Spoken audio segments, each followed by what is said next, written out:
रूहानी हमदर्दी, एक यादगार सफर। सर्दियों की यखबस्ता शामें मेरे लिए हमेशा यादों के जख्म हरा कर देती हैं। जब सर्द हुआ के थपेड़े मेरे चेहरे से टकराते हैं तो आंखों के कोने बेख्तियार नम हो जाते हैं और जिस्म पर एक कपकपी तारी हो जाती है। ये कपकपी महज सर्दी की वजह से नहीं, बल्कि उस वाक़े की याद में है जिसने मेरी रूह तक को लर्जा दिया था। ये 4 बरस कबल का वाक़या है, जब मैं अपनी गाड़ी में कोलकाता जा रहा था। रात का वक्त था और आसमान पर तारे किसी माँ की गोद में बैठे मासूम बच्चों की तरह टिमटिमा रहे थे। गाड़ी के शीशे बंद थे और हीटर ऑन था, जिसकी वजह से मैं बाहर की शदीद सर्दी से बेखबर अपनी धुन में गाड़ी चला रहा था। अचानक मोबाइल की घंटी बजी। स्क्रीन पर अब्बू का नाम चमक रहा था। उन्होंने परेशान आवाज में कहा, बेटा, फौरन वापस घर आ जाओ, तुम्हारी अम्मी की तबीयत बहुत नासाज है। मैं उनकी इकलौती औलाद था और शहर में फार्मेसी के दूसरे साल का तालिबे इल्म था। अम्मी का सुनकर मेरा दिल डूबने लगा। मैंने गाड़ी की रफ्तार बढ़ा दी, मगर तकदीर को कुछ और ही मंजूर था। अचानक गाड़ी ने चंद झटके खाए और एक जोरदार आवाज के साथ इंजन बंद हो गया। मैंने उतर कर देखा तो बोंट से धुआं निकल रहा था। तारों का जाल जलकर स्याह हो चुका था।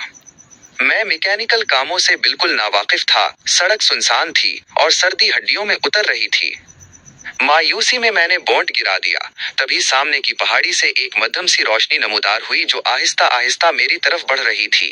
पहले तो मैं खुश हुआ, मगर जब वो रोशनी करीब आई तो देखा कि एक 11-12 साल का दुबला पतला बच्चा हाथ में लालटीन लिए खड़ा है। क्या गाड़ी खराब हो गई है? उसने मासूमियत से पूछा। मैंने झंझला कर कहा, हाँ भाई, इसीलिए तो इस वीराने में सर्दी में ठठर रहा हूँ। उसने मुस्कुरा कर कहा, मैंने आपकी झलक देखी तो चला आया। लाइए, मैं देखता हूँ, आप जरा ये लालटीन पकड़ें। वो महारत से इंजन के तार जोड़ने लगा। मैंने वक्त गुजारी के लिए पूछा, तुम्हारा नाम क्या है? उसने जवाब दिया, गुलाम हुसैन, मगर अब सब मुझे सिर्फ गुलाम पुकारते हैं।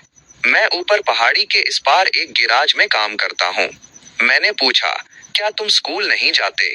उसने एक दर्द भरी नजर मुझ पर डाली और कहा, साहब, यहाँ कोई स्कूल ही नहीं है। थोड़ी देर में उसने बोनट बंद किया और कहा, अब स्टार्ट कीजिए। मैंने चाबी घुमाई और इंजन फौरन जाग उठा। मेरी खुशी की इंतहा न रही। मैंने जेब से 100 रुपए का नोट निकाला और उसकी तरफ बढ़ाया। ये लो गुलाम हुसैन, तुम्हारा इनाम। बच्चे का रंग यकदम बदल गया।